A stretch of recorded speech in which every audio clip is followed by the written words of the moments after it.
हमारे सभी व्यूअर्स का क्रिकेट लाइन गुरु के यूट्यूब चैनल में तहे दिल से स्वागत है। दोस्तों, उम्मीद करता हूँ आप सभी सुरक्षित होंगे, अपना और अपनों का ख्याल रख रहे होंगे। भाई, 3 T20 इंटरनेशनल मैच की सीरीज का आखिरी मुकाबला हैदराबाद में होने जा रहा है। मैं बात कर रहा हूँ इंडिया बनाम बांग्लादेश के बीच चल रही T20 सीरीज की।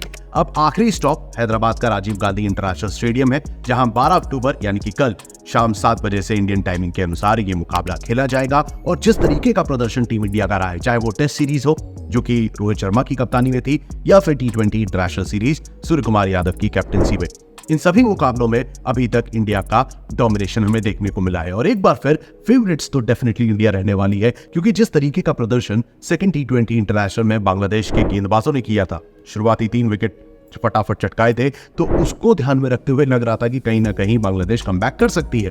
बट भाई, नीतीश रेड्डी, साथ ही साथ रिंकू सिंह एंड देन हार्दिक पांड्या, और छोटा सा कैमियो रोल प्ले किया रियान पराग ने, जिसके चलते स्कोर जो था वो 200 पार गया था। तो यहाँ पर एक बार फिर हमें ऐसा ही कुछ देखने को मिल सकता है, क्योंकि भाई ये जो ट्रैक है राजीव गांधी इंटरनेशनल स्टेडियम का, ये अभी तक भाई बल्लेबाजों के लिए स्वर्ग रहा है। अब ये जो स्टेडियम है, इस पर अमूमन हमने एक हाई स्कोरिंग गेम देखा है, और साथ ही साथ जो फील्ड साइज है वो भी बल्लेबाजों को फेवर करता है। लेकिन यहीं पर इस ट्रैक का जो ये ड्राई सरफेस है, ड्राई नेचर है, वो स्पिनर्स और मीडियम पेस को कहीं ना कहीं फायदा पहुंचाता है। यहीं पर अगर हम बात करें वेदर की, तो बारिश के आसार नजर आते नहीं है। एंड देन टेम्परेचर जो है वो लाइकली 28 डिग्री सेल्सियस रहने वाला है, और ह्यूमिडिटी समवेयर अराउंड 60% हो सकती है। अब ये तो मैंने जनरल इंफॉर्मेशन दी है राजीव गांधी इंटरनेशनल स्टेडियम की। यहीं पर दोस्तों अगर हम स्टैट्स की बात करें, तो 2 मुकाबले अभी तक T20 इंटरनेशनल के यहाँ पर हुए, और दोनों ही मैचेस सेकंड बैटिंग करने वाली टीम ने जीते हैं। हाईएस्ट स्कोर वेस्ट इंडीज का है 207 रन, और लोएस्ट स्कोर रहा है ऑस्ट्रेलिया का 186 रन। अब यहीं पर एवरेज स्कोर की बात करें तो वो 196 नजर आता है। अब ये तो हुई बात 2 मैचेस की, जो कि T20 इंटरनेशनल मैचेस हैं। आईपीएल को भी अगर हम यहाँ पर काउंट करें, जो कि T20 फॉर्मेट होता है, वहां पर भी हमने हाई स्कोरिंग गेम देखा है, और सेकंड बैटिंग करने वाली टीम के चांसेस जीतने के हमें हाई नजर आते हैं। तो यहाँ पर एक बार फिर कैप्टन टॉस जीतकर पहले गेंदबाजी करना पसंद कर सकते हैं, और उम्मीद तो यही नजर आ रही है। भले ही टीम इंडिया पहले बल्लेबाजी करे, एक हाई स्कोरिंग गेम रख सकती है और जीतने की भी प्रबल दावेदारी पेश कर सकती है। लेकिन यहीं पर अगर बांग्लादेश की टीम पहले गेंदबाजी चूज करती है, या फिर Surya Kumar Yadav out of blue जाकर पहले बल्लेबाजी चूज कर लेते हैं, तो एक छोटी सी विंडो आप दे सकते हैं बांग्लादेश को कि भाई चलो, हो सकता है शायद बांग्लादेश ये मुकाबला जीत सके, जिसके चांसेस अभी हाल फिलहाल तो कम ही नजर आते हैं। जिसके ऊपर अगर हम हेड टू हेड कंपैरिजन की बात करें, तो भाई 16 मैचेस में 15 मुकाबले टीम इंडिया ने जीत लिए हैं। 7 मैचेस की विनिंग स्ट्रीक चल रही है, और ये इसे 8th मैच बना सकते हैं। हालांकि बांग्लादेश ने लास्ट मुकाबला 2019 में दिल्ली के मैदान में जीता था। अब यहाँ पर दोस्तों क्या प्रोबेबल चेंजेस हमें देखने को मिल सकते हैं, क्योंकि एक आखिरी मुकाबला है, इंडिया ऑलरेडी T20 सीरीज जीत चुका है, और यहाँ पर इस आखिरी मुकाबले में शायद हो सकता है कुछ चेंजेस देखने मिले, क्योंकि बेंच पे आपको नजर आएंगे जितेश शर्मा, तिलक वर्मा, और साथ ही साथ रवि बिश्नोई एंड हर्षित राणा।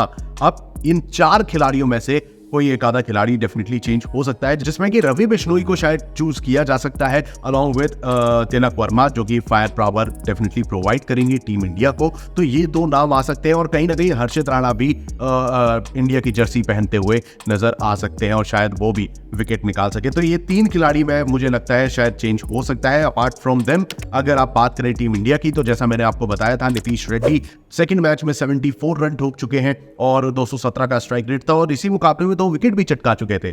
और यहीं पर रिंकू सिंह ने भी 53 रन ठोके थे दूसरे मुकाबले में, अलॉन्ग विद हार्दिक पांड्या, जिन्होंने 2 मैचेस में 71 रन बनाए, छोटी 2 कैमियो पारी खेली है, और 202 का स्ट्राइक रेट इस दौरान इनका रहा है। तो ये 3 बल्लेबाज आपकी लिस्ट में डेफिनेटली होने चाहिए। लेकिन दोस्तों यहाँ पर हमें एक छोटी सी परेशानी जो देखने को मिली है, वो है अभिषेक शर्मा की। वो जो एक्सपेक्टेशंस रही थी उनसे इन दोनों ही मुकाबले में, जो बीते 2 मुकाबले हैं, वो हमें देखने को नहीं मिला। पहले मैच में वो शायद कुछ ज्यादा ही एक्साइटेड थे, जिसमें कि वो रन आउट हुए, और दूसरे मुकाबले में उन्हें चांस ही नहीं मिल पाया। तो कहीं ना कहीं अभिषेक शर्मा एक वो ऐसी कड़ी है जिनको अब रन स्कोर करने चाहिए इस 3rd T20 इंटरनेशनल मैच में। अब आपके लिहाज से क्या लगता है, इस अपकमिंग कॉन्टेस्ट में क्या अभिषेक शर्मा रन स्कोर कर सकते हैं? कमेंट सेक्शन खुला हुआ है, जवाब जरूर दीजिएगा।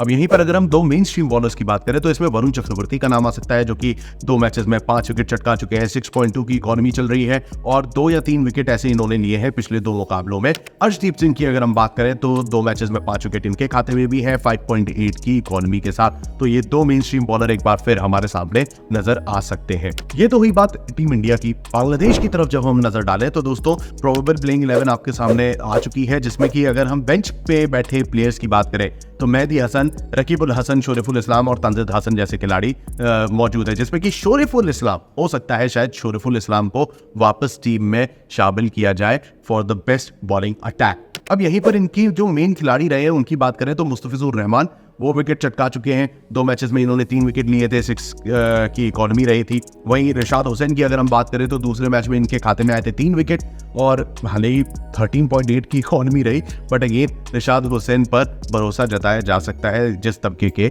वो खिलाड़ी है।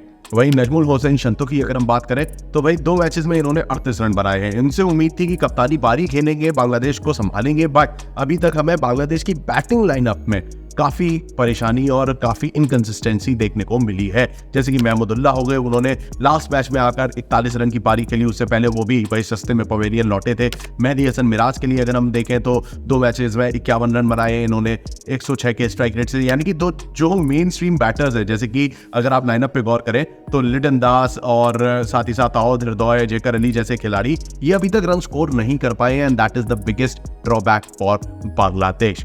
तो इन सभी बातों को ध्यान में रखते हुए एक चीज तो साफ नजर आती है, चाहे टेस्ट सीरीज हो या फिर ये T20 इंटरनेशनल सीरीज, बांग्लादेश को चारों खाने चित्त करने के लिए तैयार है टीम इंडिया और व्हाइट वॉश करके, क्लीन स्वाइप करके यहाँ पर बांग्लादेश को वापस उन्हें घर रवाना किया जाएगा। फिलहाल के लिए दोस्तों इस वीडियो पर लगा रहा हूं लगाम, जल्द हाजिर हुआ क्रिकेट की और तमाम अपडेट्स के साथ। तब तक के लिए stay tuned and keep watching cricket line Guru.